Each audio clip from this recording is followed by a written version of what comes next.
जय ज्योती जय सावित्री. सावित्री शक्तीपीठ news channel Pune महाराष्ट्रामध्ये आपले सर्वांचे सहर्ष स्वागत आहे. मी आपली सारिका अशोक वासनकर, सावित्री शक्तीपीठ धोतरखेडा. येत्या 10 मार्चला सावित्रीबाई फुले यांचा स्मृती दिन. त्यानिमित्त मी एक सावित्रीबाई फुले मुख्याध्यापिका या विषयावर बोलणार आहे. क्रांतीज्योती सावित्रीबाई फुले 3 जानेवारी 1831 ते 10 मार्च 1897 या काळात सावित्रीबाई फुले आणि ज्योतिबा फुले यांनी शिक्षणाचे कार्य अखंडितरित्या चालू ठेवले.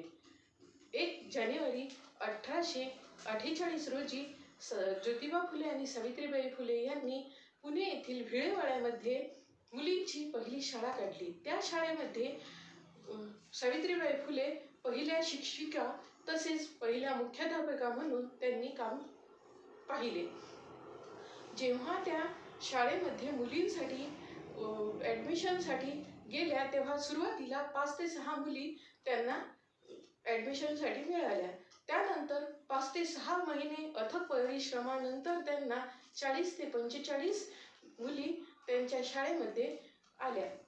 जेव्हा त्या शाळेत शिकवायला जायच्या तेव्हा अडाणी लोक त्यांना दगड शेणगोटे मारून फेकायचे. त्याला त्या न जुमानता त्यांनी साडीच्या पदरामध्ये साडी नेऊन शाळेमध्ये ती साडी नेसून विद्यार्थिनीला शिका, संघटित व्हा आणि संघर्ष करा या प्रकारे त्यांनी शिक्षण दिले.